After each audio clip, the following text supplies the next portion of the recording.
boards and committees in mind. So I don't know if you're going to have a quorum and you're going to call your committee to order, but if you do, and if you do, understand that that's already been covered.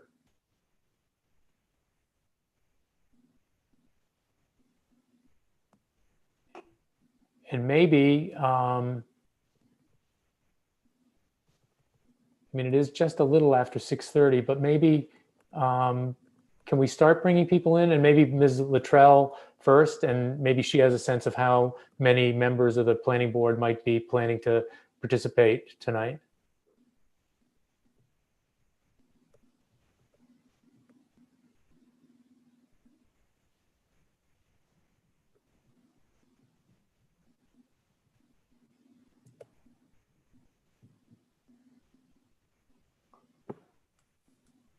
I think, Mimi, you may be with us. If you are, if you heard my question, I'm still going to repeat it. And do you have a sense for the number of members of your board who are likely to be participating in the Zoom meeting tonight? And if you don't, that's fine, but I'm just curious. I'm sorry, I don't know. Okay, thanks.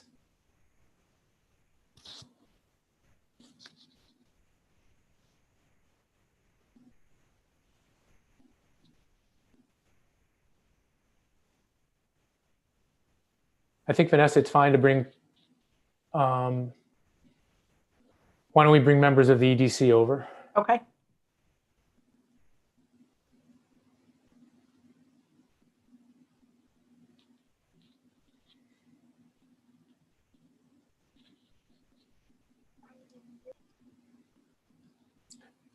And Vanessa, let me ask you, how many people can we have as participants without it overwhelming the system? I don't know that I have never heard Mr. Laflamme talk about a cap, so I can write to him right now and check with him. Let me just bring a few more over.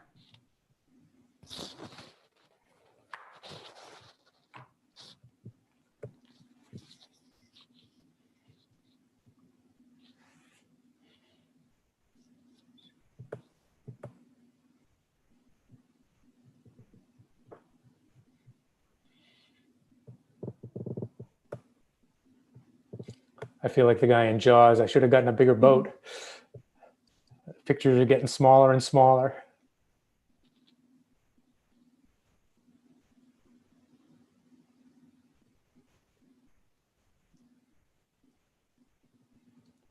Did you want Ms. Munsif to participate, or do you want to just bring her over if she needs to speak at any point?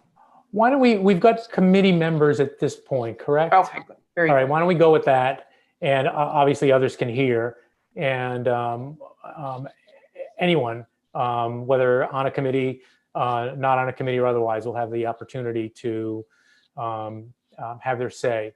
And just let me thank you, everybody, first of all, for making yourselves available. And for those who have already submitted some written comments, thank you for those. The way I view it, and I think the way Ms. Brascio and I, Ms. Brascio obviously has been very much a driving force on behalf of the Board of Selectmen, our representative in dealing with the zoning consultants and with the EDC and the planning board on this. But the way we see tonight, and obviously not with real strictures on it, but the way we see tonight is an opportunity to supplement, if people choose to, some written comments that have already been made, or if they have not made written comments, to weigh in for the first time in this forum.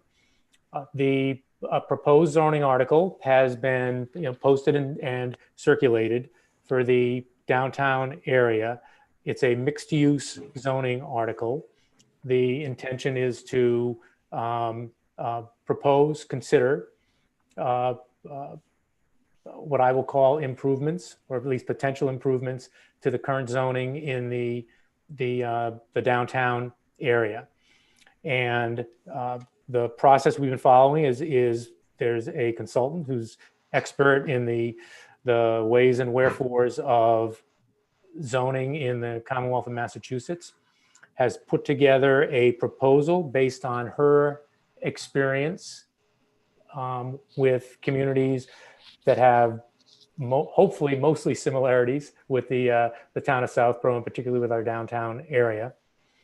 But obviously, we sat down a couple of weeks ago with members of the planning board, with members and representatives of the EDC, with SHOPSI, and at that time said, in addition to revisiting with those boards and committees, that we'd give the community at large, as well as any other boards and committees, the opportunity, first in writing, and then in this open forum, and obviously there'll be ample opportunity in additional public meetings down the line, but to weigh in. Again, the object here is to put together as sound and as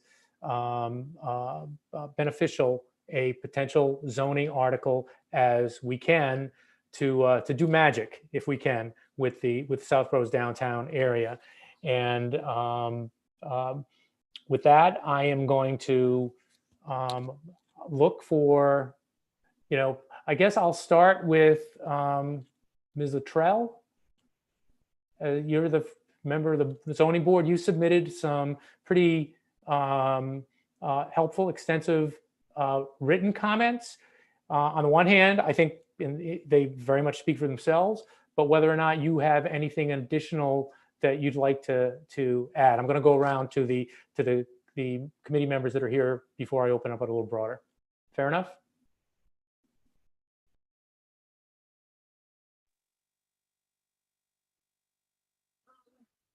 Sure. My only concern is that when I was thinking about and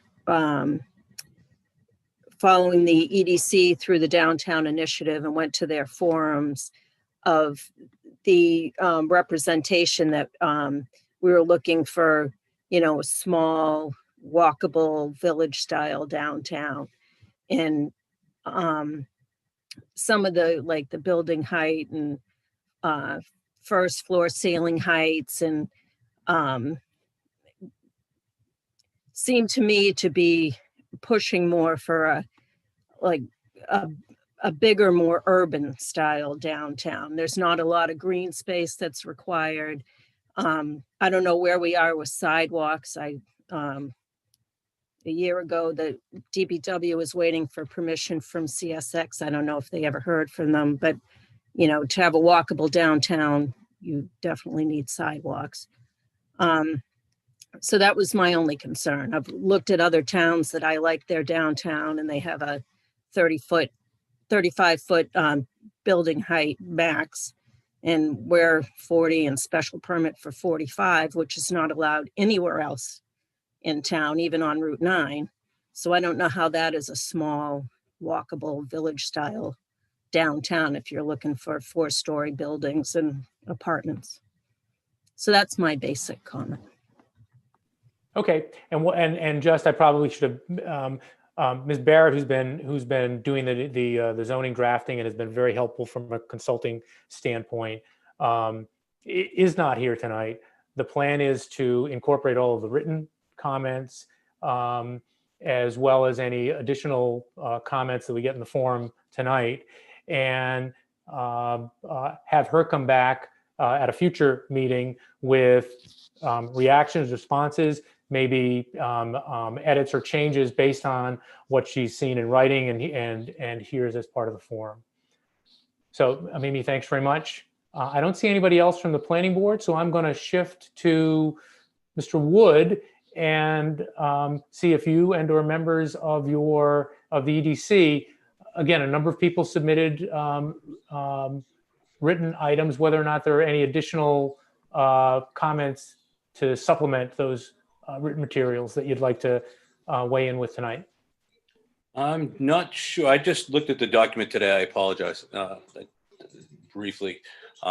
Julie, do you have any comments towards it? I know you had met and talked with Lisa and Judy this week and Claire. So I'm just curious to where you guys are.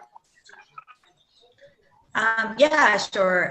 So I appreciate all the feedback that we got. I've got through most of it, not all of it, unfortunately. And there's some good comments, and a lot of them overlap with each other. I think we're starting to, if you read through everything, you're starting to see, the places where we might agree versus the ones where there, there's definitely some room for discussion. I think that, it's unfortunate Judy wasn't able to join us tonight. I think she has a really great perspective. And I think that, it would benefit all of us to understand in some instances why she proposed things the way she did, so that we can talk about it with, she's done a lot of this. And Mimi, I totally, hear what you're saying, and that you're looking at other towns, and we should, think about what we want to look like and make it on par with that. So I'm curious too as to why Judy, propose certain things versus others, and I think she'd be a great person to speak to that. So but like I said, I think there's a lot of good stuff here.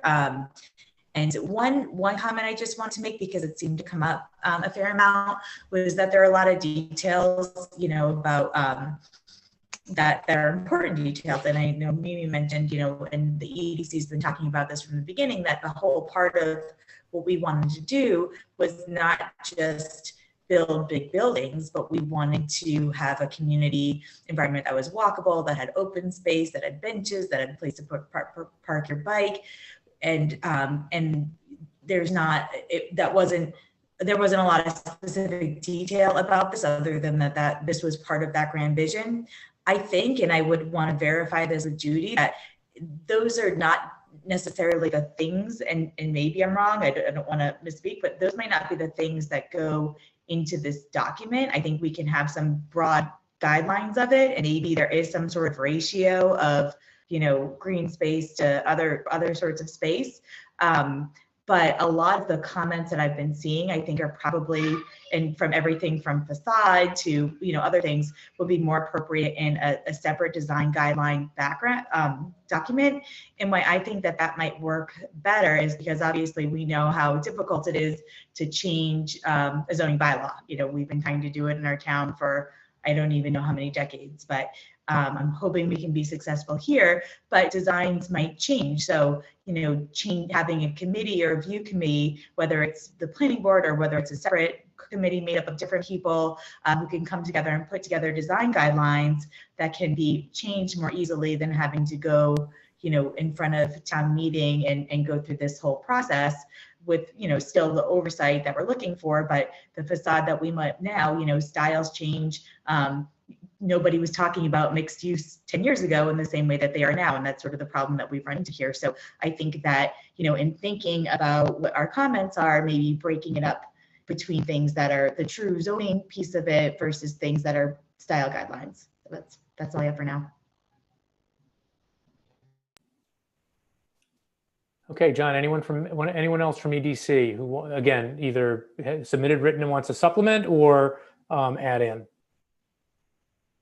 Did I lose Mr. Wood? Oh, no, there. Anyone else, John? Can I just say one more thing, Marty? I don't know if anybody from I know John's on Shopsy, but I don't know if anyone from Shopsy also wanted to weigh in. I've been looking at their comments too, and I think I know me personally, and I think a lot of us have a lot to learn on how that's a piece that could be implemented. So I don't know if tonight's the appropriate forum for it, but I would love to hear from Shopsy and how ways that they think we can help incorporate affordable housing into this in a way, also recognizing it's a very small amount of space that we have to work with. I guess maybe three things on that. Number one, there were some written comments from members of Shopsy. That's number one. Number two, I'm gonna interrupt the order I was going in. Lisa, do you want to weigh in on specifically the any input that has been gotten from Shopsy? And then obviously we've got a Shopsy member, Ms. Malinowski, on the Board of Selectmen, and maybe you can give any insight. As I said, I took a look and there was some Shopsy input. They participated last time and were helpful in providing stuff. But Lisa, any comments? You know where Chelsea is the member of Shopsy and they discuss this, I would defer to her as far as Shopsy. Okay, fair enough. Chelsea? Sure. So we did talk about this at our last meeting, and I think at that time we did not have the draft in front of us, but the general consensus was that ShopC was concerned that if we wanted to do something related to affordable housing, that the language in the first draft that they looked at did not really accommodate a lot of affordable housing, because you got to have a minimum of 8 units. And I believe when EDC met a few weeks ago, they changed that down to 4. And ShopC has not met since kind of that change was made. But one of my comments that I put into the document or into the feedback was that if we're going to address any affordability component here, I think we need to make it 25% or a minimum of 1 unit. Because if you're going to have, if we're talking about smaller scale, like Mimi said, and you're not going to have a building probably with 8 units or maybe even 4. So if you want to address affordability, I think we need to make it a little bit more achievable rather than just putting a 25% a minimum of 4. So that was my own personal comment. ShopC did not discuss that.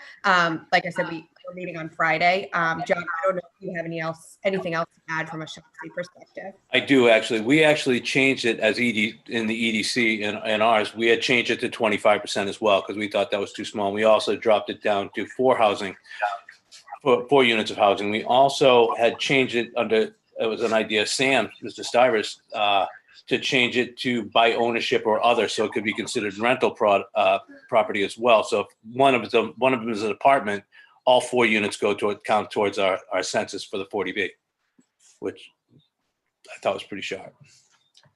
So we agree with you on the boost in the 25%, and we went down to 4. We thought 8 was a little bit high too, especially where we don't have any big pieces of land or big buildings that any large scale developments can go in, let alone this is going to be very small scale down there if it goes through. Yeah, I saw one proposal, I think it was from Jesse Stein, said something like 12.5%, but at least 1 unit if there's 4 more units. So if there's 4, at least 1 would have to have it. And then anything larger than that, 25 would be 12.5%. And yeah, I think a lot of these are, I think everyone's on the same page as that. So I think that's great. Yeah, I think, and Dorianne and I can't remember the gentleman's name from ShopC who spoke last time, made a pretty compelling case for, and the case is compelling, that whatever zoning changes we make, whether in the downtown area or otherwise, that we're very mindful of the affordable housing element.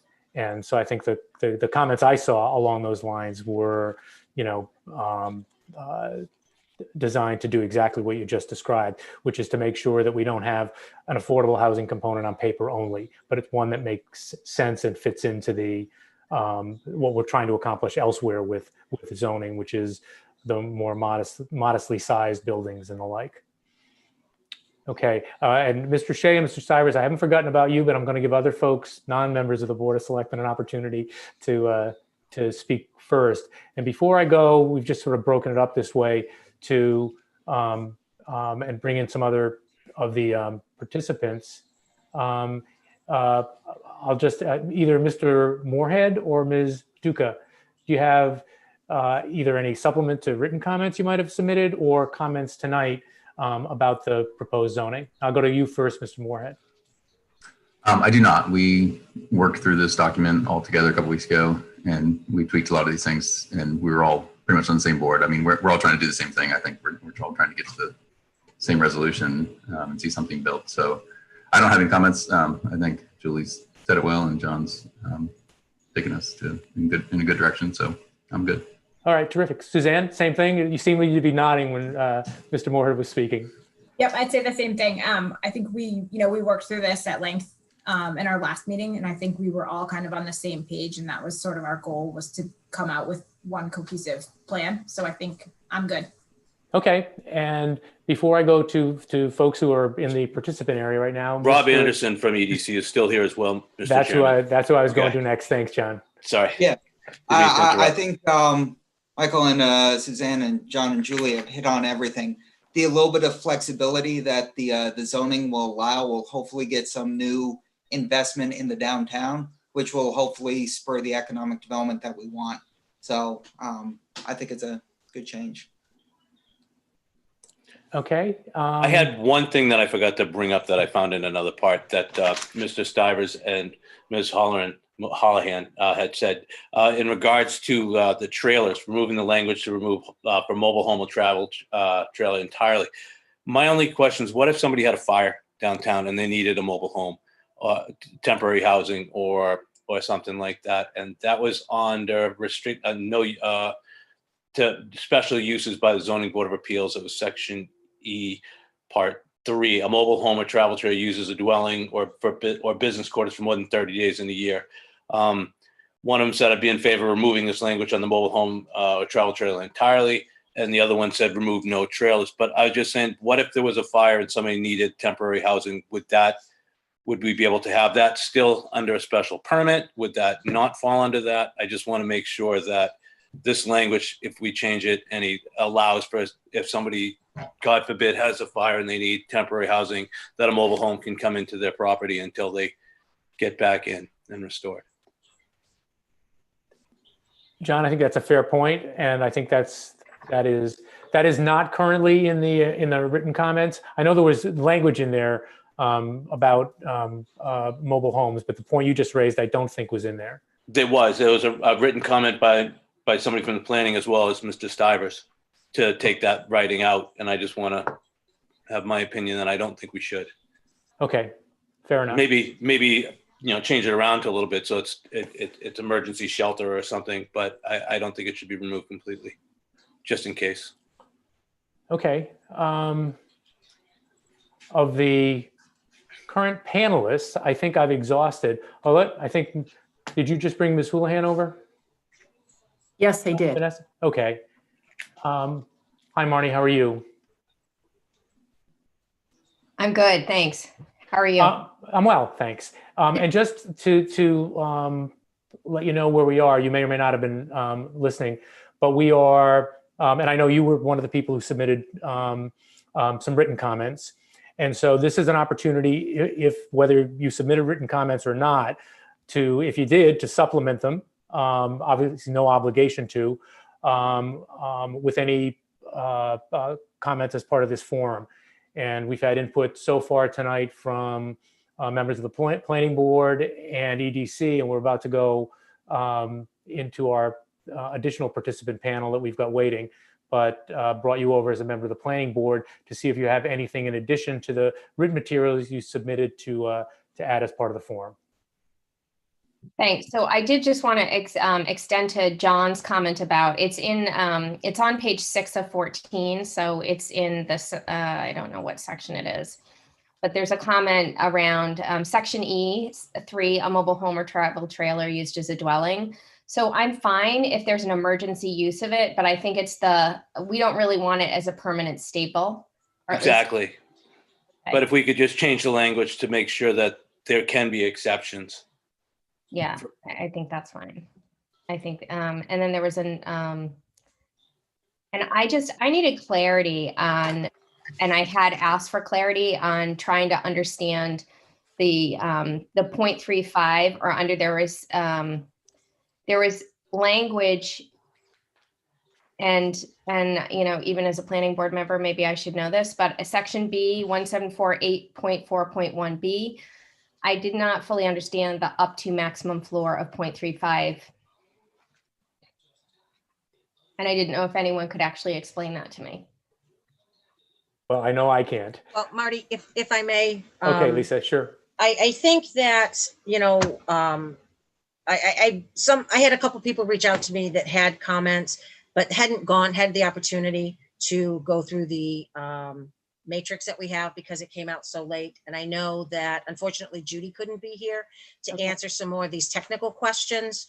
In conversations with her today, she's actually made herself available on a couple different dates that I think would be very beneficial to have a robust actual discussion on what's been presented and her comments on what has been presented and being able to answer these questions. Marnie, I would hate to give a stab or to have anybody give a stab when Judy wrote this and there were specific reasons why she put it in that way. So while everybody's here, I mean, maybe this is a great opportunity to kind of get feedback from everybody on two of the dates that Judy has given us. She is available November 24th, which is 2 weeks from tonight. I know it's the week of Thanksgiving. I don't know what people's plans are, or either December 1st at 8 p.m. She has a meeting before that, but she's willing to come on afterwards.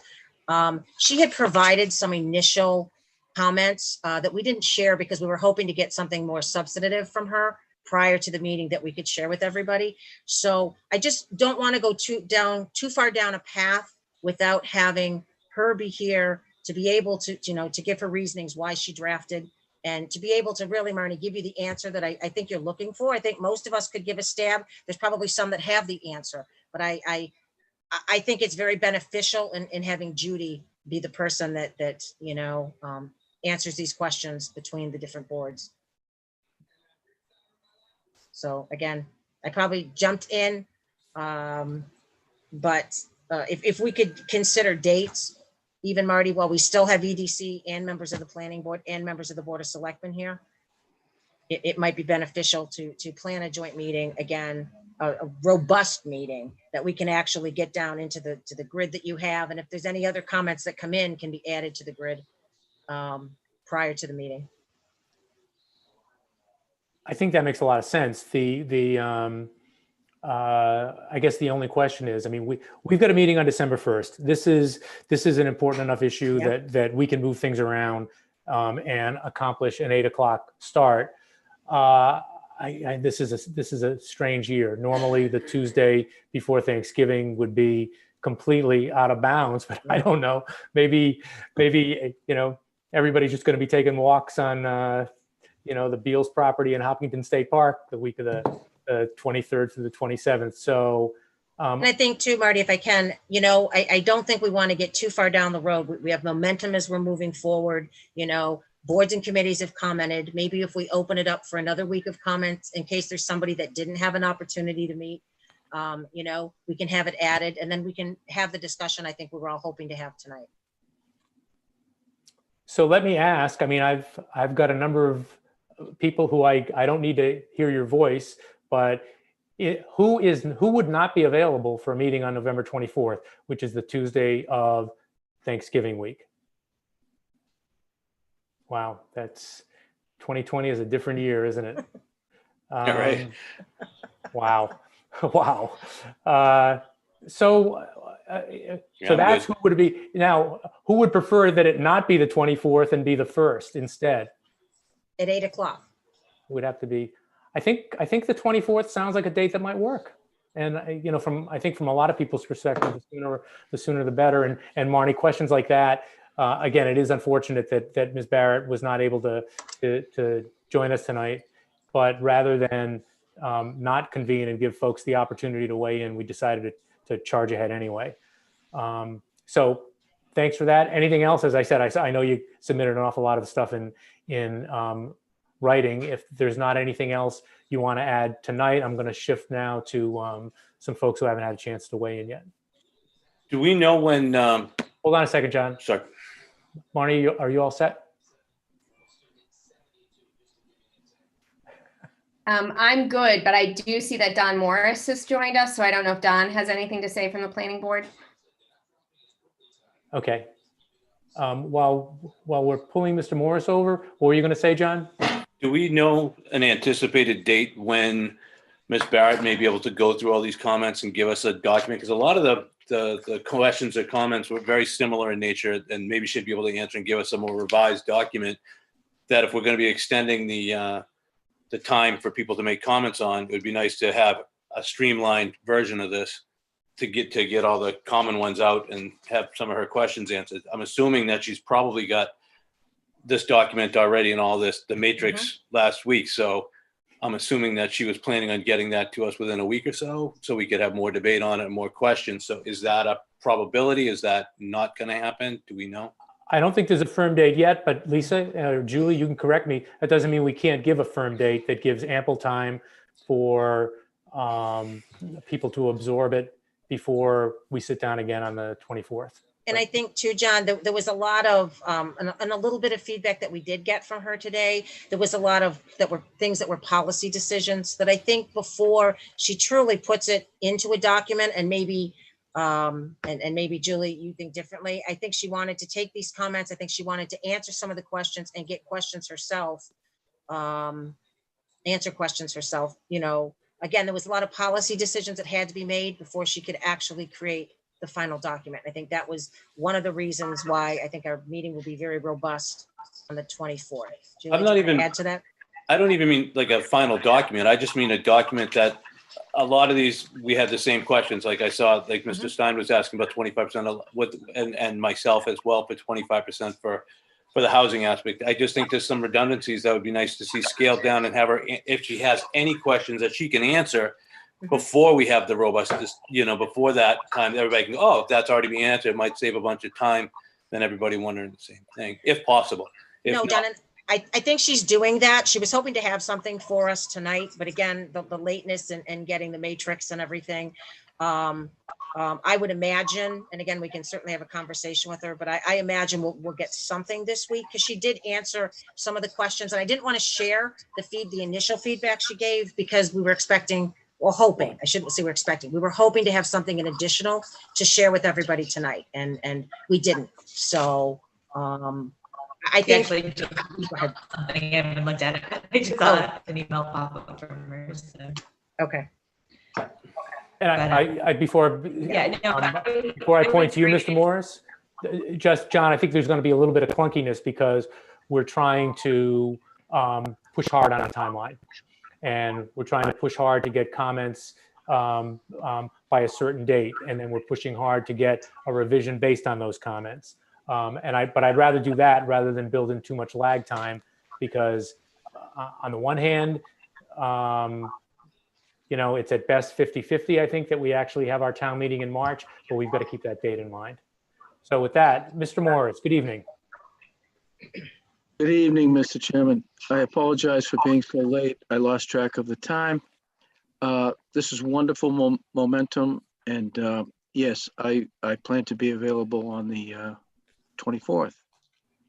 Anything you want to weigh in on, Don? A ton of people, a ton of members of your committee have weighed in with written comments and some comments here tonight. Obviously, no obligation to, and you can hold your powder until the 24th. Well, I hope to submit my comments before then. I apologize again for not submitting them on time, but I've just been losing track of time. I wasn't even aware that yesterday was Monday until the Patriots came on. So again, it's great to see everyone. So much horsepower with this. It's going well. And I agree with you, Marty, that I think on the 24th we'll have a good collection, especially if Judy's able to join us. Okay, great. Thanks, Don. And thank you all very much. All right, I now am going to, Ms. Hale, point to you, and we've got, I'm going to go from Mr. Litt rather, has been here from the get-go. And I'm going to call on people to see if they have any, rather than ask for hands, and see if they have any, bring them over, see if they have any comments on the proposal. If not, Okay. Mr. Litt, you are now talking permitted. You are muted. As soon as you unmute, you can tell us whether or not you have some weigh-in on the zoning proposals.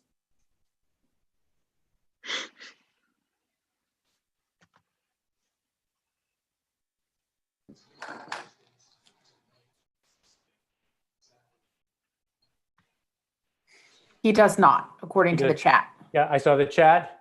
No microphone, no comment. All right. Ms. Hoker? And I'm going to give you the same opportunity that I gave Mr. Litt. Any comments that you want to make as part of the forum? I'm all set, thank you.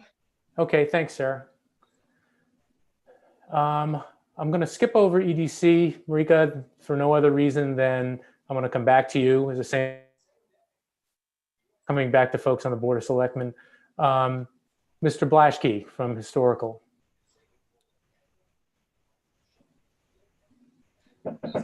Hi, thank you for, I'm very well. How are you?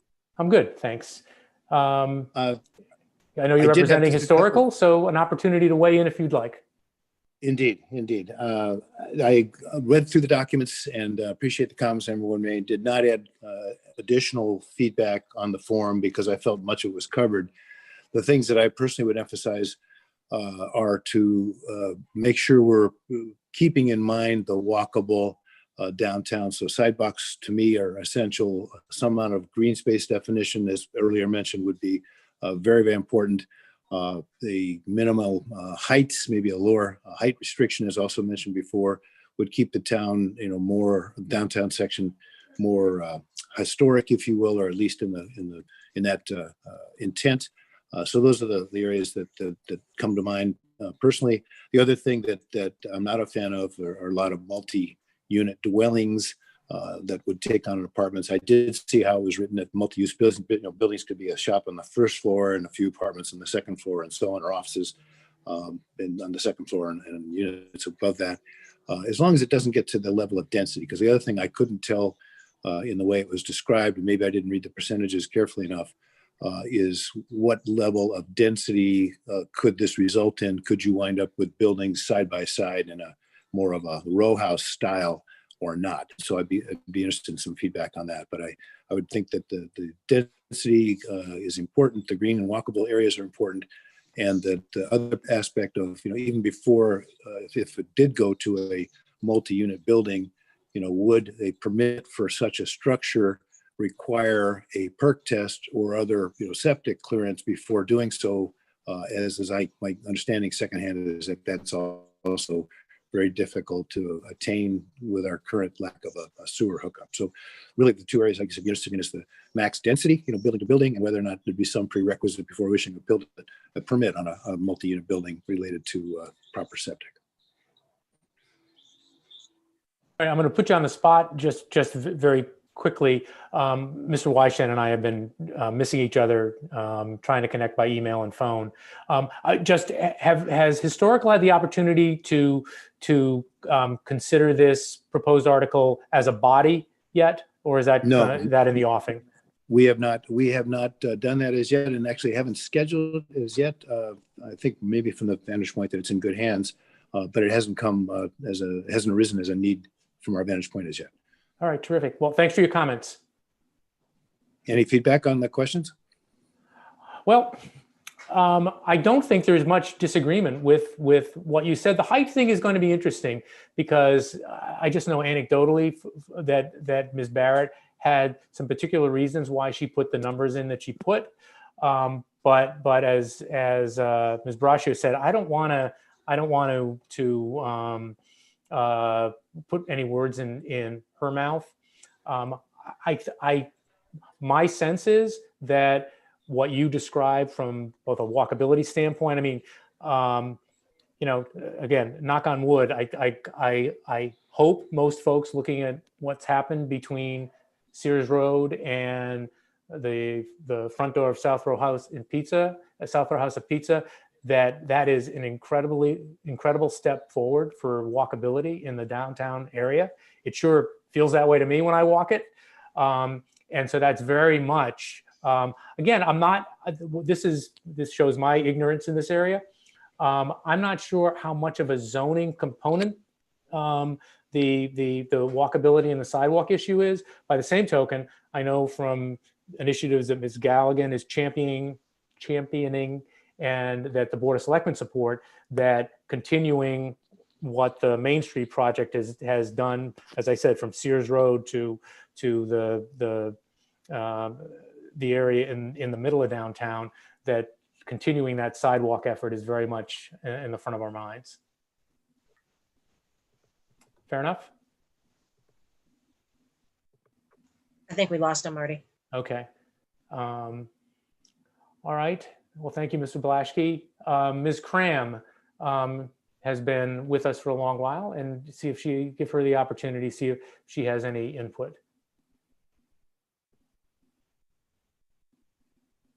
Hi, Ms. Graham, how are you? Hi, I'm good, thanks. But I was on to comment about something else unrelated to this. So Oh, you may want to okay. come back to me at the end. I was going to jump in on the public comments section. Okay, fair enough. Thank you, though. We'll be there sooner rather than later, I think. Okay. But we'll make sure that we get to you. Thank you. All right. And Claire, I'm going to get to you in a second. I'm going through non-EDC people first. Mr. I'm going to butcher your name. Physical. I believe you participated with us last time from Shopsy, but an opportunity to weigh in again tonight if you choose. Sure. Is my mic on? It is. Okay, great. Thank you, Martin. I logged on a little late, so I'm not sure if you talked about the affordable housing portion of the bylaw before this. And if you have, I apologize for missing the discussion. Obviously, from Shopsy's standpoint, we want there to be an affordable housing component to this bylaw. And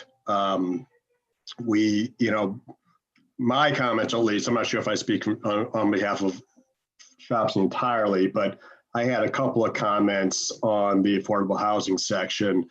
One is that, to the extent we're going to establish a threshold for the affordable housing requirement to kick in, meaning the number of, 8 or more units in a building. One comment was, should we make that project specific rather than building specific? Because I suppose if a developer came in and did 4 duplexes, it'd be 4 separate buildings of less than 8 units, and they could circumvent the affordable housing component that is intended. And I think that's consistent with 40B and 40R, that they're all project-based, not building-based. So that's one sort of technical comment. 2, I know that there's been some discussions on adjusting that 12.5% requirement to something higher. I'm not sure if that's been discussed. We'd obviously like it to be higher. I think 40B and 40R both require in those projects a 20% minimum affordability requirement. I can see if there's a project with only 8 units, and if you required 20%, that requires 2 units, that might actually be 25 units. But I'm sorry, 25%. So I guess if there's only 8 units, maybe only 12.5 applies there. But if there's more than 8 units, our thought is it should go up to something higher than 12.5%, to either 20 or 25. And then I guess my third point, and I won't keep you all night, is that I don't know if anyone's considered establishing density bonuses to developers who are willing to include a higher percentage of affordability. The comments I'm hearing is that no one really wants density, but we do need more housing in Southborough in general in this area. I think it would support the project. So I guess we'd ask the board to consider some density incentive bonuses to people who are willing to do higher affordability. That's it. Those are my comments. Okay, terrific. Thank you. Ms. Reynolds texted me and said she's fine, just observing. Marika, we've had input from the EDC, and I believe you submitted written. I'll give you the opportunity if you have any additional comments to weigh in.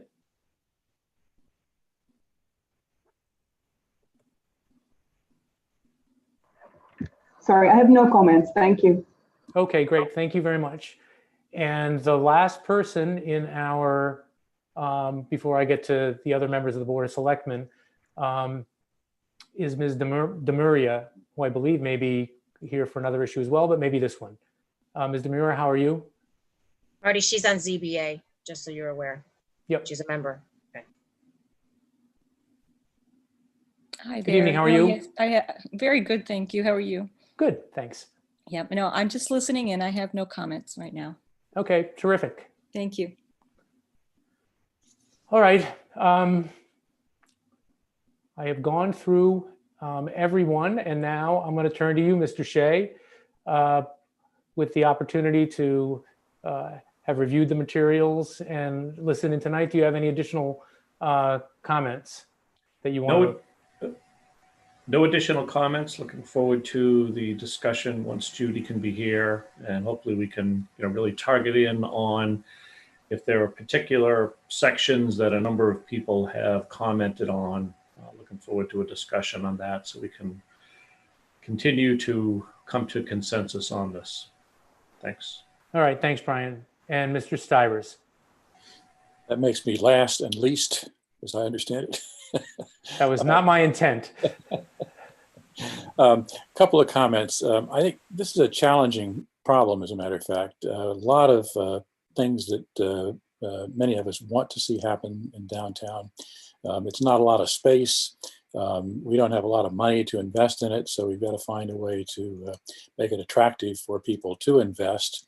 And so it seems to me that trying to balance the housing issues, which are very desirable in terms of affordability, open space, business investment downtown, et cetera, all these things going together, I think, are a difficult problem to solve. And I guess I would ask Lisa and Julie, as you work with Judy on the next round, she, I know, sees a lot of towns and has over the last 20 plus years in terms of her practice. Are there things that we can draw on experience with other towns to solve some of these issues? How do we, again, motivate people to invest? Is it density bonuses? Are there other incentives that we can provide to be able to lure capital in to make some of the things happen that we want to happen in this area? And how do we balance the housing issues in terms of requiring too much affordable housing so people don't want to spend money to build housing downtown versus not getting the housing that we need? So again, I think Judy could be very helpful to suggest solutions to this, and it seems to me it would be helpful to point her in this direction to say, give us input on the bylaw, but at a concept level, how do we make these pieces work? How have others solved these problems that we want to think about in terms of achieving, or in some ways, conflicting goals in this process? So I would try to get her to, again, be on point, to be proactive and suggest things as opposed to reacting to all of our collective comments, which together the answer may be you can't have all the things that everybody wants. So we've got a new bylaw, but we don't get the behavior that we need. So again, I'd ask her that and ask her to make some comments on that next time we talk with her. Yeah, I think my plan is to, I'm sure Lisa and I will be in touch with her at some point before the next meeting to sort of convey some of I've been taking notes here and convey some of the additional feedback. And I've read through, I think, almost all, if not all of the comments that everyone submitted so far. And I think you hit an important point, and it was one that Jude actually raised to us, that in some ways, that we want mixed use, and that's a big piece of this. And we want affordable housing, but we're also very, very limited on space. So I think it's important that we keep talking about this, but they're only, unless we're going to expand the boundaries of what we consider to be the downtown business village district, then we're really not talking about a lot of places that we could have, more than a couple of, maybe 4 units of housing. Especially if we don't want to go up very high, which the temperature in this room seems that we don't, and that's okay by me too.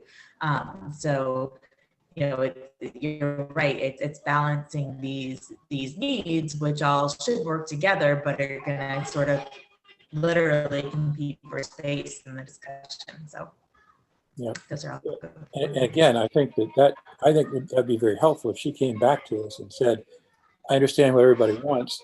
To get what you want, you got to go up, you got to go out, or you got to have a sewer system, or what do you need to do to make these things happen, to give us something to then sink our teeth into to see if we're willing to do what we need to do to make it work, or if we want to give up on some of the things that we want to be able to fit within the space that or the parameters that we're willing to live with.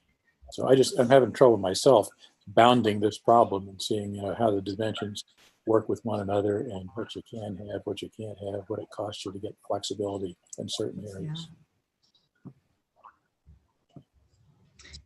All right, thanks everybody. Our plan from the Board of Selectmen perspective then is to schedule again for November. I have a question about several people have raised sidewalk. All right, where is that coming from? Julie. Oh, Julie, I'm sorry, you're frozen, so I can't tell that it's you speaking. I'm sorry. I don't know if my internet offers something. It sounds like maybe there's a delay. So I had a question, but I'm only gonna ask if people can hear me okay, if I'm not messing up the sound. I'll wait. Speak slowly and we can probably hear you. You are broken up a little bit. Can you hear me okay or no? Fine.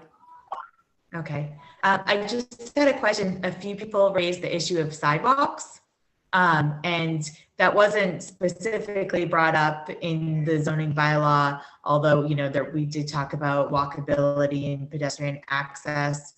Is that something, and I'm kind of asking the people who participated in ZAC the last time around, is that something that would typically be in a zoning bylaw, or would that be something that's sort of separate? I know sidewalks has been an issue in our town for a long time, and we're fortunate that we're solving some of the downtown sidewalk issues now, but that was a point that a lot of people brought up, so I wanted to see if anyone had further thoughts on it. I don't think that was in the ZAC process. I don't remember a focus on sidewalks particularly. I think often that comes through the site planning board requirements in terms of a development, residential development. The planning board, I think, can require sidewalks, but I can stand corrected. The planning board's here. Don, is that not correct? Sidewalks is a separate, there's a section in the code that I don't have in front of me that's called sidewalks. But if it's an existing way, it's my understanding that the selectmen have jurisdiction over existing ways, which includes the pavement for the vehicles and possibly the sidewalks on an existing way, which is what Main Street is. If I remember right, wasn't that long ago, and Sam, you probably remember when we were doing the ZAC, that one of the highest priorities in town was to have a sidewalk between Central Street and Fayetteville and across the causeway to the main part, to the rest of the town. Yeah. And the current zoning bylaw doesn't actually have a lot of language about sidewalks in it. It talks about them relative to where signs are placed relative to sidewalks, but I don't quickly see anything that talks about sidewalks. Yeah, I think that's I'm going to be surprised, quite frankly, if it is typically an item in a zoning bylaw.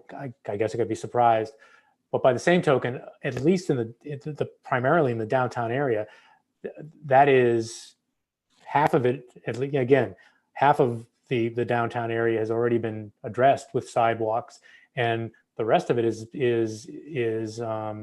very much in the planning stages. I know somebody mentioned CSX, and that's one of the issues that needs to be resolved, but the extension of sidewalks as well as paving from where the Main Street project currently stops through at least the beginning of East Main Street is, again, it's already on the planning board. Small b. Marty, before we move on, if I Yeah, Lisa. could comment, Yep. I guess I'm the only one that didn't get to. So just from a process standpoint, I'd like to thank everybody for their comments. We did receive a lot of them. Where we're leaving the door open for comments, if anyone listening, and if we could also put out that we received comments through the 18th, that would be great. That would give Judy time to process them. Also, she has sent some initial comments in, comments and answers to some of the questions. We'll review those. She's going to finish up with them sometime tomorrow, so we'll get them out to everybody, which may also, help the discussion in moving forward for the 24th. It may, make some of the discussions a little less potentially. So we will get those out to everybody as soon as we review them. And again, thank you everybody for being here tonight. I know it's tough. We all have a lot of meetings, and on behalf of the board, we do appreciate everybody trying to move this forward. So thank you. Yeah, and I'm going to shut up in a minute just to say, I encourage everybody to read through the comments. They were very helpful for me. Again, maybe I'm not even going to say maybe. I'm an optimist about this. I don't think I didn't see very much in the comments that seemed intractable.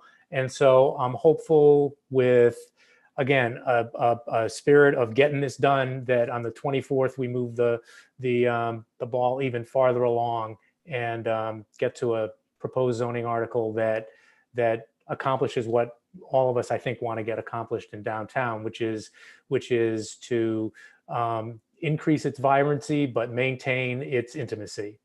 And hopefully we can put together a zoning article that accomplishes those things. All right, folks, the Board of Selectmen is going to move on to the rest of our business now. I thank you all very much. And those of you who are able, I look forward to seeing you on November 24th. So take care, folks. Mr. Chairman, we had to take a vote to adjourn. We actually had a quorum. First up, one quick thing, Mr. Chairman and the rest of the board, thank you so much for having this meeting and everybody involved. And I'd like to thank everyone who took the time to read through the document, send in their comments. It's awesome. I don't think we're all that far off, like Mr. Healy said. And I just want to thank everyone for their time on doing this. It's going to be amazing if we can pull this off and get everything done. So if it's okay if I just have somebody make a motion to adjourn from my committee. Anybody? They don't want to leave. I know, right? I'll make a motion. All right, I have a motion. Do I have a second? A second. I have a second by Mr. Moorhead. Roll call. Ms. Connolly? Yes. Ms. Duca? Yes. Mr. Moorhead? Yes. Mr. Anderson? Don't hear him. And myself? Aye. Thank you guys very much. I appreciate everything. All right. Good night, EDC folks. Thank you. Good night, guys. Marty, I think we did wind up, since I logged on late, but I think we did have a quorum. So I'll do the same thing. I'll entertain a motion to adjourn. I'll second.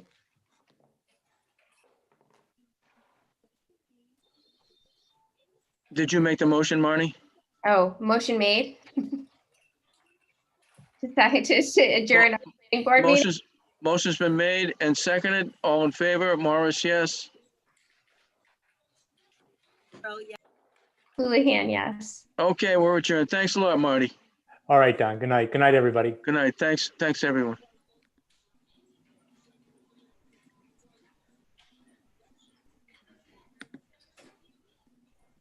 It's actually a really good meeting. You know that? John, I can still hear you. You sound surprised, John.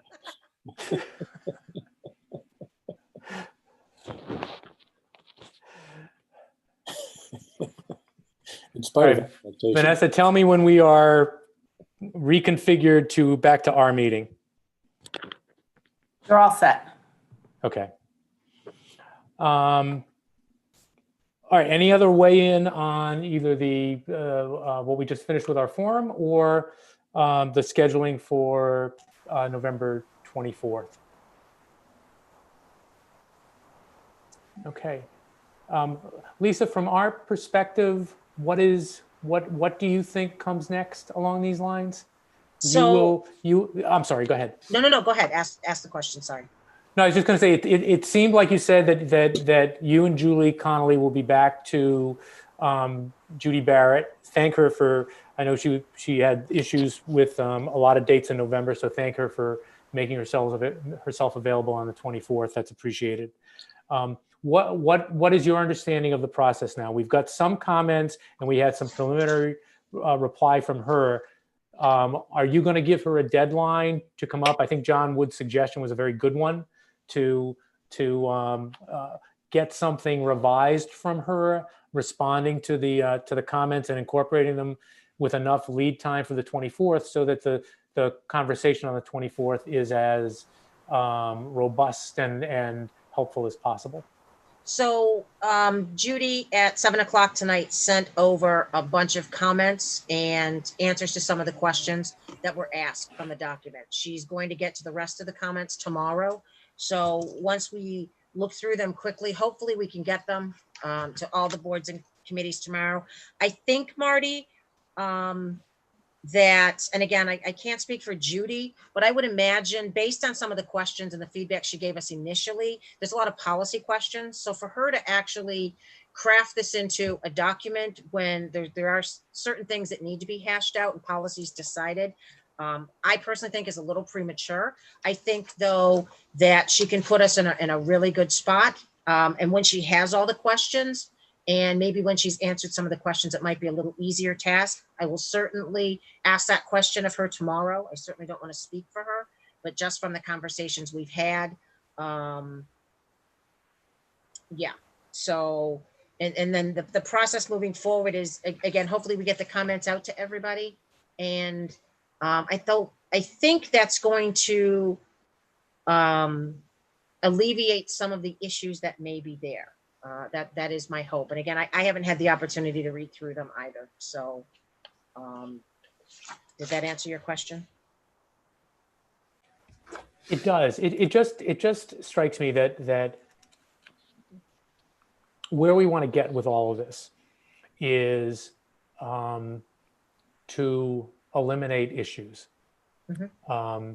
And almost like I'm not a big fan of whiteboards, but almost have the equivalent of a whiteboard with the 8, 12, 17, whatever the number is of issues that have been raised by people, mm-hmm. and march through and see if they've been adequately addressed and knock them off.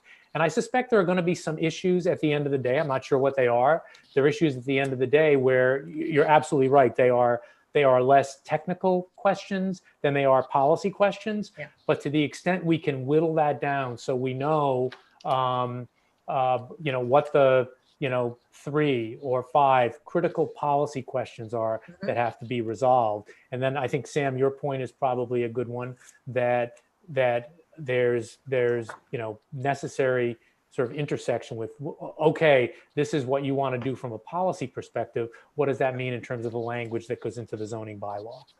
But again, it just strikes me that it can be a little bit overwhelming just looking at the comments.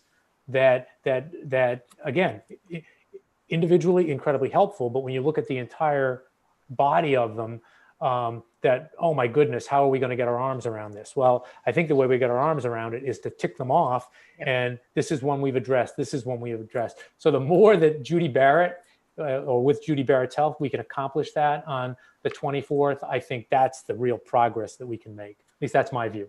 No, I completely agree, Marty. And that was kind of, I think the intent was, in order for her to move forward, there's certain things she needs clarity on. And I think having us all together will do that. And honestly, in looking at the document and some of the comments, I agree with you. I think it comes down to the standards.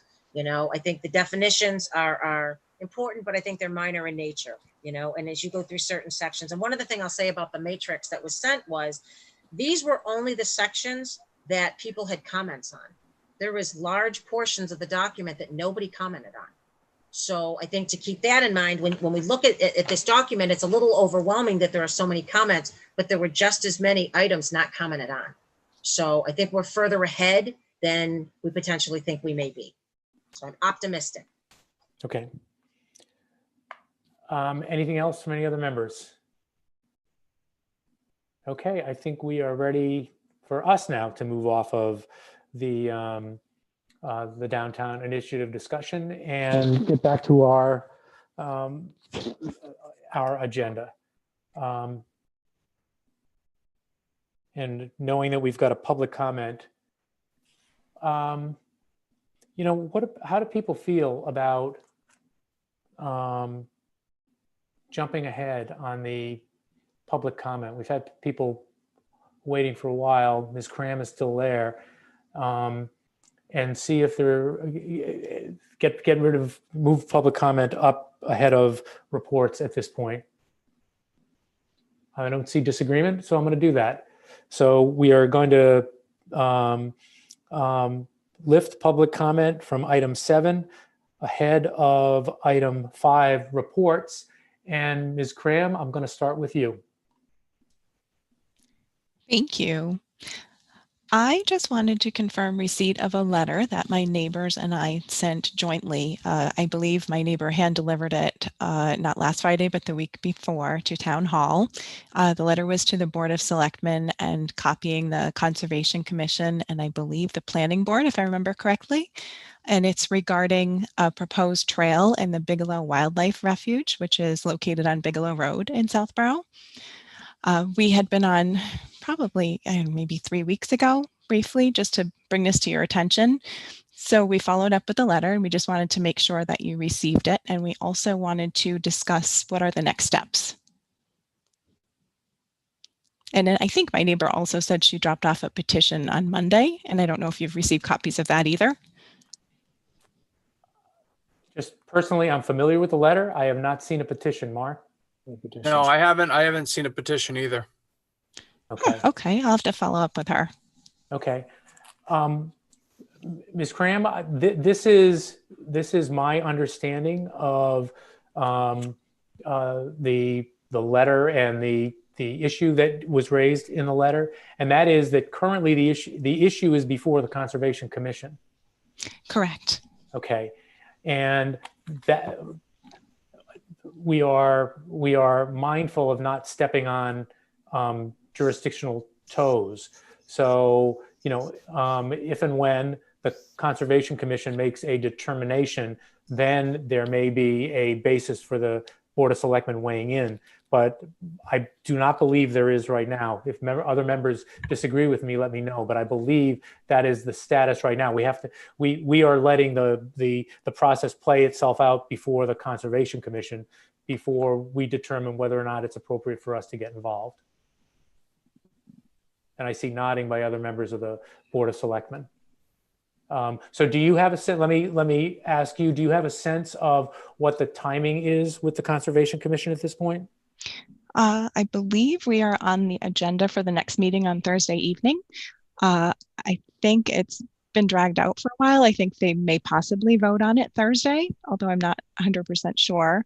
One of the members of the Conservation Commission indicated that they may postpone it or continue it to another meeting until they found out your opinion on it. But it sounds like they need to make their decision first. Can I ask a question? Yeah, we've not, correct me if I'm wrong, Mark, we've not been asked by the Conservation Commission to weigh in on this issue, have we?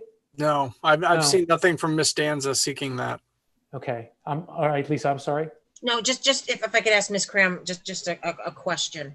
Have the neighbors had an opportunity to have a discussion with SOLF? I know, the land is under the control of SOLF at this point. Has there been any outside discussions with SOLF by the neighbors? Not to my knowledge. Maybe that might be something that we should try to get everyone together who signed the petition and maybe just have a conversation with them. Okay, thank you. It was I just was curious as where they have control of the land that was, that was donated. And, I'm not sure, maybe through the Concom meetings, they're aware of the concerns that the neighbors have and maybe they're not. So again, it never hurts to have a discussion. That makes sense. Thank you for the suggestion.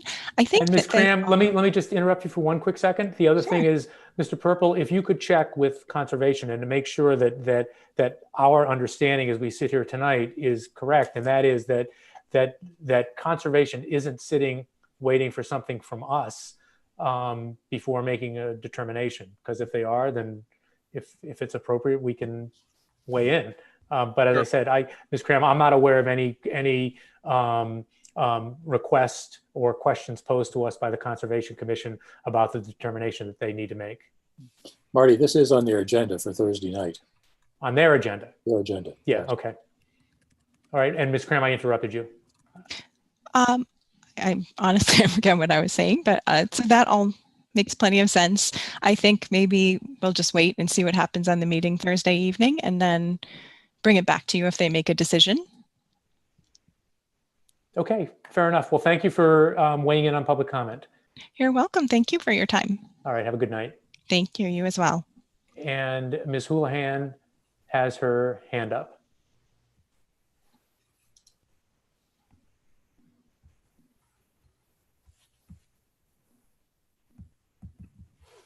Hi. Hello again, Marnie. Marnie Houlihan speaking as an elected official from the planning board. I had sent a communication to the Board of Selectmen on Monday, the 2nd of November, informing you of two conflicting opinions regarding 174-12.1 outdoor illumination bylaw. There's two circulating interpretations, one from the Building Commission and one from Town Council. Since they are both reports of the Board of Selectmen, I'm seeking your help to come to a decision as to who has the right interpretation, as it is impacting a current citizen's request for action. So I just wanted to make sure, one, that you've received that communication. It was supplemented with both circulating opinions. And I just wanted to make sure you had that and that it was on an active list of you to tackle. Thank you. Yes, received, and yes, active issue. And I'll address, it's something actually I was going to talk about in my chair report tonight, and was going to refer to conversations that Mr. Purple had as well with the building inspector. The procedural posture is that the building inspector within her jurisdiction has made a determination. That determination is not appealable to the Board of Selectmen. It's appealable if someone chooses to do so to the Zoning Board of Appeals. And correct me if I'm wrong, Mr. Purple, you touched base with Ms. Lavoli, who affirmed her interpretation that of the lighting bylaw, and affirmed the determination she made pursuant to that bylaw. Is that correct? That's correct. So it is, in some respects, it's of a similar ilk as the discussion with Ms. Cram. The procedure is being followed, and that is for the building inspector to make a determination. And properly within her legal authority, she's made that determination. I took a look at both of both her determination before Mr. Purple touched base with her, as well as the letter that Mr. Cipriano sent to the planning board chair in, I guess it was February of 2019, and they are difficult to reconcile. That being said, the jurisdiction for making this determination falls with the building inspector, and the appellate route is to the Zoning Board of Appeals. And as part of my report, I was going to see if there's a stomach by the members of the Board of Selectmen to try to inject ourselves into that process, or to let that process play itself out. Okay, so thank you for that. I appreciate it. It's unfortunate because I do think they're both kind of direct reports. The Board of Selectmen and Town Council was paid for that professional opinion. So I can understand the appeal route. My request then would still be to waive the fee, because I don't think a citizen should have to pay for two conflicting reports coming from one town government.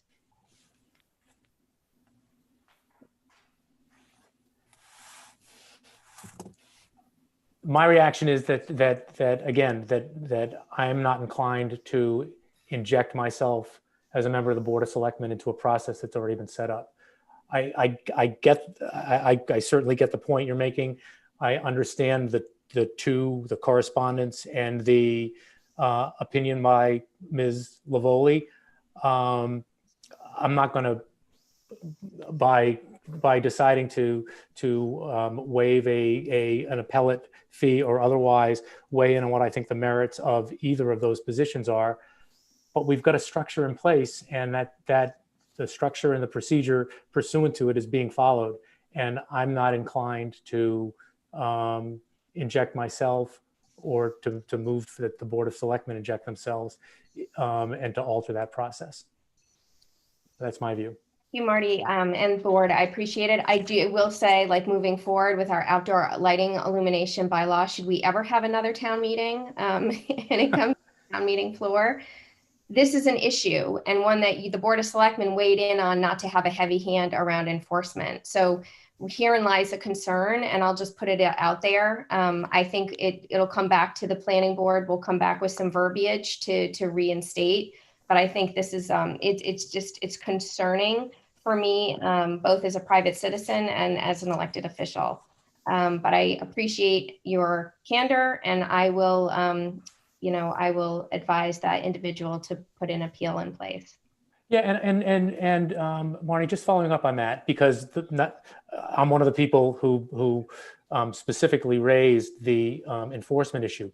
Not surprisingly, the first thing I did in terms of the applicable zoning article here was to look at enforcement. And one of my points with the previous article was not to have a heavy hand with enforcement, but to have very clear lines with enforcement. Honestly, one of the things with this previous zoning article is that it doesn't have that. Nor is the subject language here particularly good in terms of, I mean, Mr. Cipriano's opinion was that referenced the goals of the bylaw that talked about illumination extending into public roadways. Basically, that was the hook. And obviously, from the building inspector's interpretation, there's disagreement on whether or not that hook is sufficient to implicate the other provisions of the zoning. Honestly, both views are completely reasonable. But the process that's set up is that the determination of which one of those views is applicable lies with the building inspector.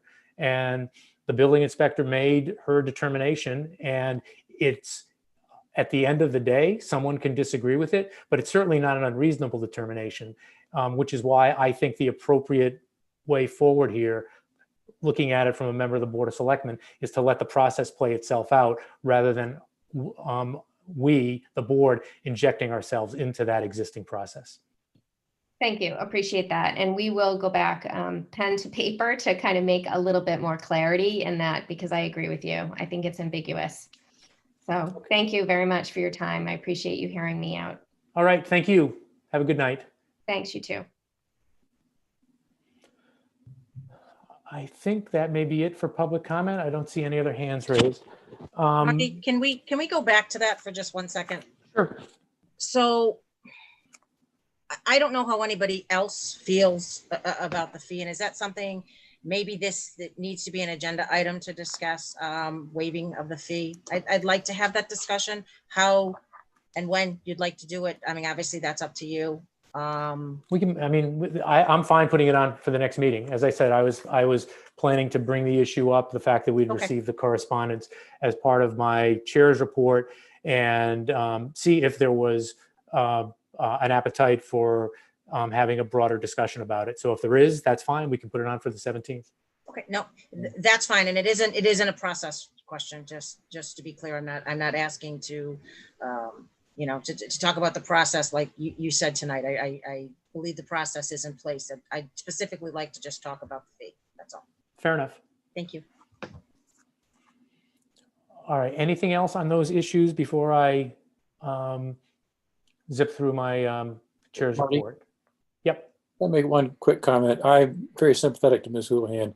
As a zoning board member many years ago, I actually struggled with this one. We had some cases that hinged on this. And I think it would be very helpful if planning board, we could work with the planning board to provide clarity around this issue, because this is something that has come up at least several times in the past. So it'd be great if we could actually fix this issue going forward.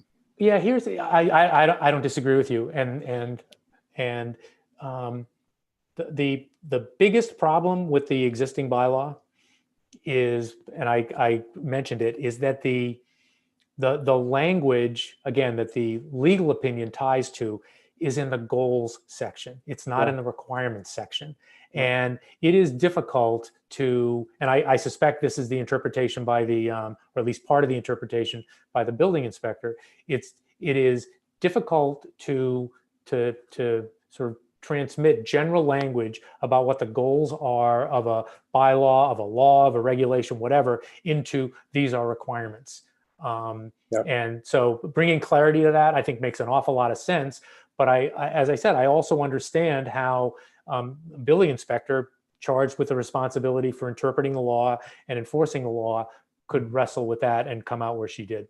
Yep. And I've seen different building inspectors having different opinions at that same point. So anything we can do, I'm not surprised. Anything we can do to be helpful or move in the right direction, that I think would be very useful. Thanks. Okay. All right, I'm going to move on to the other items in my report. My wife heavily chastised me because in my last report I talked about Mr. Haggerty's terrific effort and generally the terrific effort on Election Day, and she made the very good point, and so I'm going to make the very good point that in a not in a weird way, but maybe in an unappreciated way, those poll workers on Election Day were almost like first responders. I mean, it was, we had to have an election. It was important to have an election. And in order to do that, we needed people who were willing to sit in the Trotter gymnasium for the balance of a day and, put up with the traffic that brings all sorts of controlled, but nonetheless risks during this crazy COVID time that we find ourselves in. So I am going out of my way tonight to specifically thank the poll workers who were willing to make sure our election in the town of Southborough was possible on last Tuesday, November 3rd. And Mark, maybe you and I can think of a way to, whether it's letters from the Board of Selectmen or something that is a real acknowledgement of the fact that happened. Yeah, I think one other thing too, just a specific, you hate to single people out to, because you tend to forget people. But the assistant town clerk, Amy Berry, that was her first big election, and you couldn't have it any bigger. And I think that, obviously Jim worked to put a great plan in place, but I think she did a great job executing that plan. No issues, no anything. You saw her a couple of times during the day, calm, cool, collected.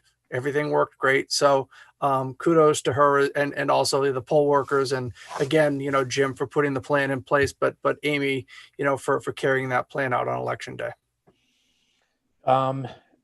Next thing, you may have seen the notice, and we checked back in the records for Southborough designating somebody for the MWRTA board. I don't know if there's anyone on the Board of Selectmen who is interested in doing that. If there is, let me know. I'm not entirely sure what they do, but I'm sure it's important. Ms. Bartolini, I guess for many years, was the representative of the town of Southborough. And if someone from the board is not interested in being our designee for that, then I'll reach out to some other boards that might fall into the sort of the general area. EDC apparently has been one in the past, and whether or not there's someone on the EDC, for instance, who might be interested in being our designee. So let me know if I don't hear from somebody in the next day or so. I'll reach out a little bit broader than that. Similar with state stuff, and I know that there's postings with Twitter and otherwise, but for folks who are watching and are interested in what may or may not be happening with our commuter rail and scheduling, in the Commonwealth is and the MBTA are scheduling public forums for the opportunity to weigh in. Things that are on the chopping block apparently that would impact us are weekend service, as well as I think curtailing all service after 9 p.m. I think the commuting hours would pretty much remain intact even as we emerge from COVID-19, hopefully sooner rather than later. But for those who are interested, keep tabs with the Southborough website. Let's see. The two that are somewhat related, and I'm not quite sure. There was an issue, and there was a letter you received that tangentially related to it, but there was an issue related to the 45 Highland Street property, and one of the things that slipped through the cracks about that is because there was some email traffic that did by some town committee members that did not use town email. And that created problems because the email did not go through the way it normally would. And I'm betwixt and between about the way to sort of address that with people to use town email and town business. I mean, Tom LaFlamme has sent out a couple of reminders, but it isn't just, it'd be better if you use town email. There are consequences if you don't. Because Gmail and other uses don't necessarily go through. So not necessarily tonight, although if somebody wants to weigh in tonight, I'm happy to hear it. But again, it's frustrating when that happens.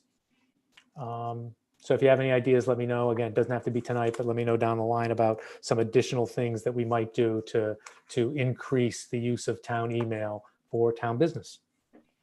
And then the final thing relating to 45 Highland, we'll have an executive session item on it next week.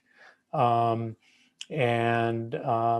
think, Mark, that a folder is being set up the way we've set up folders for various litigation and the like. This falls into the category of at least potential litigation. And is that folder set up, or is it going to be set up? Yes, no, that folder is all set up. And so I know that I've heard from a couple of you that there's been some issues with accessing that. Has everyone, with the possible exception of Ms. Braccio, been able to access that shared folder?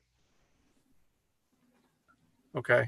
Okay, let's get that resolved. I mean, general assent. Yeah, like I said, I think Ms. Braccio's, having some issues that I know that Mr. LaFlamme is working with her directly on. So. Yeah, and if I'll just add that he did reach out to me. He wanted to talk today, but unfortunately, it just didn't happen. So it's not on Tom that it's not fixed. So he made the effort. And the final thing, and I don't want to tiptoe too close to executive session, but a letter was sent to members of the Board of Selectmen, and I'll just let you know that my response was, I do not respond to self-serving correspondence with self-serving correspondence of my own. And so in terms of 45 Highland Street to be continued. And that's my chair's report.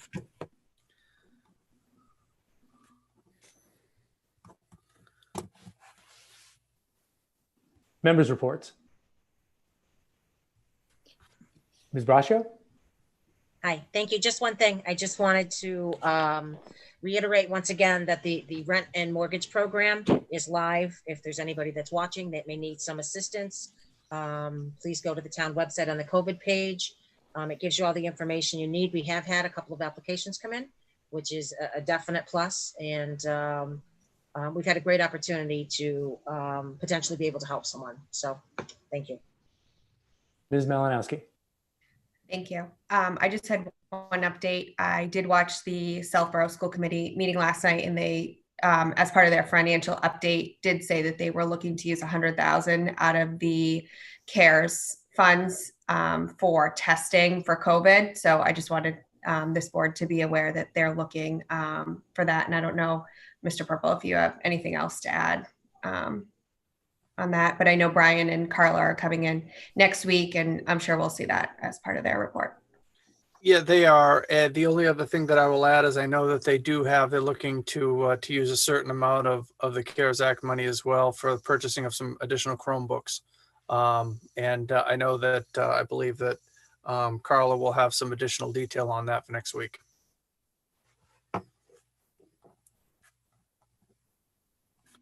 Mr. Shea. Very much looking forward to participating with the veterans tomorrow for the Veterans Day observance. And I can offer up a brief report at our next meeting on how that went. The I don't know if it's the scouts or who have been doing a very nice job sort of attending to that that area. It looks a lot better than it did even 3 or 4 days ago. You know, I even took a walk through there on Saturday as well in preparation. And I'm very, very grateful as well that the Main Street project has advanced to the stage that it has to lend a nice background for the observance also. I know, and I was a little late with my with my tree report last week, since they've all been planted in the last 5 days. So, and they look great. And they look great. And they look great. Maybe we can have a nice conversation someday in the future underneath the tree along the Marty Healy sidewalk between the community house and Woodward School. How many times do I have to say that you were right about that? I've acknowledged it. I've acknowledged it on video, on tape. Just a self-serving comment to follow up on the. All right. I'm just teasing. I'm teasing. I understand. If I may, I just want to thank Brian for representing the board for the ceremony and the dedication to John Wilson's bench tomorrow. So thank you. Mr. Stivers. Just quickly, follow up a comment I'd made previously. I continue to have exploratory conversation with the Board of Health on the trash hauler licensing. And I think we're making some progress on that, but a number of things to follow up on there. That's it. Okay, and one final thing for me, I sent around Mark sent around the liaison, and I've heard a little bit of feedback.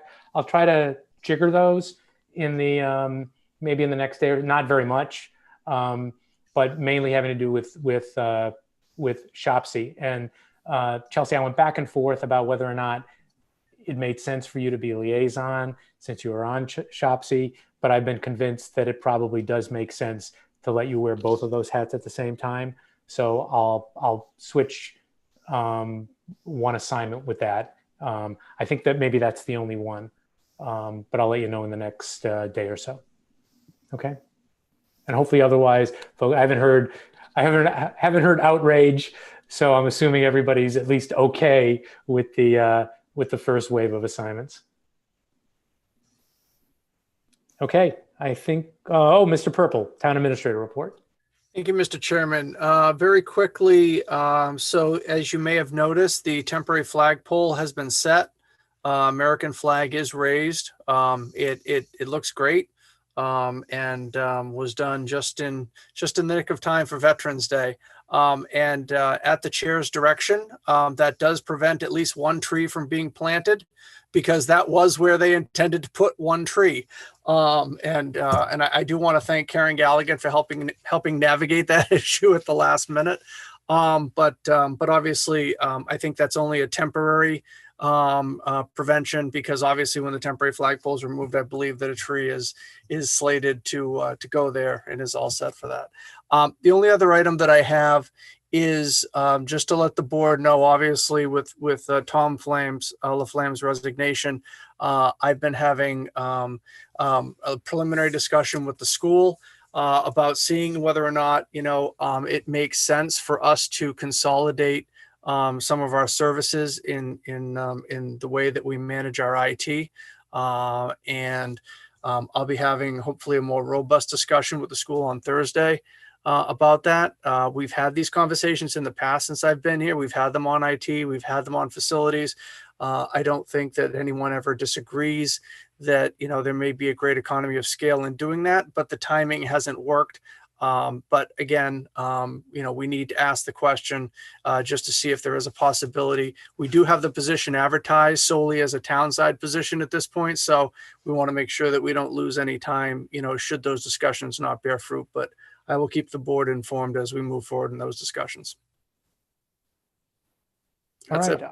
I am going to move off reports to, since we've already covered public comment, our last item consent agenda for the night.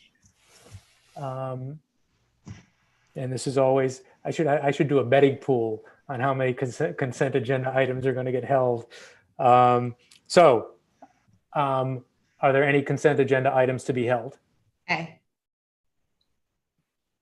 Just A?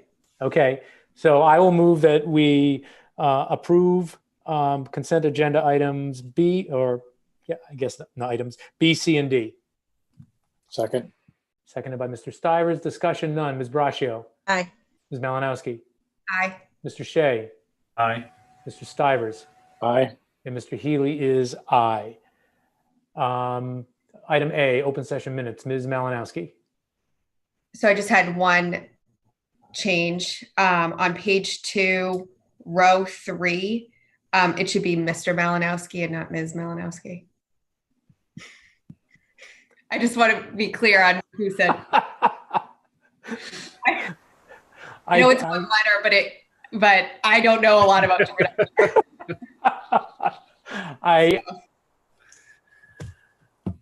You're on mute. You're on mute, Marty. Still on mute. Marty, you're on mute. I didn't say anything interesting.